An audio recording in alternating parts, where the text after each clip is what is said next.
quick story on my mother taking fenbendazole for cancer.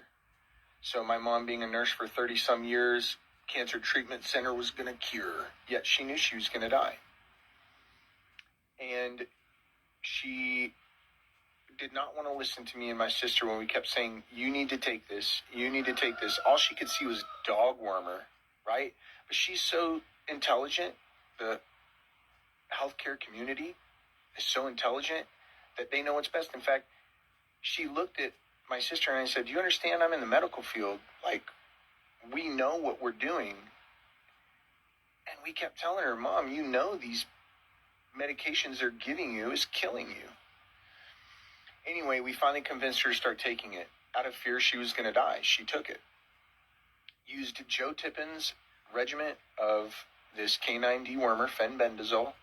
You can get it in different kinds, but we got the dog wormer packet because you can mix it with yogurt and eat it. And I would say about after 8 or 9 months, the golf ball size tumors. Now, let me tell you something. When we found out she had cancer, it was late. Stage 4, melanoma, brain, lung, whole body. Brain, lung, liver, kidneys had golf ball size.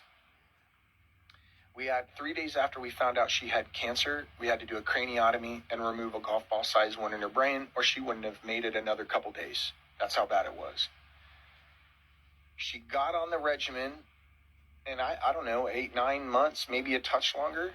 We went back in for her PET scan, and they were blown away.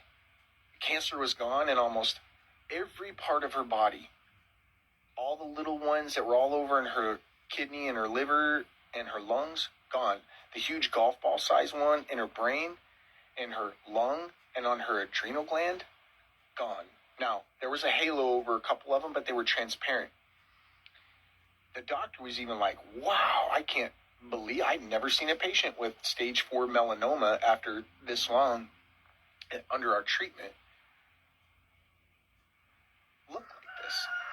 And so everything looked so positive. And then in November, he left unannounced, and we got a new doctor. And my mom made the mistake of telling him she was on fenbendazole, that her children were making her take a dog wormer. Now, can you imagine what the doctor said? Basically, she said, I won't treat you if you keep taking it. So she stopped taking it. My mother passed away 3 months later. Tumor in her brain grew in 30 days because we did a MRI on her brain in January, beginning of January. She stopped taking the fenbendazole in November. And in January, when we did the CT scan, there was nothing.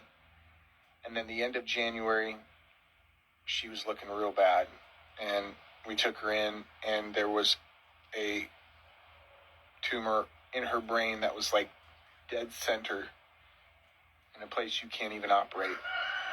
Interestingly enough, right there, all the way up her nose, every time she went in, they had to test her for COVID.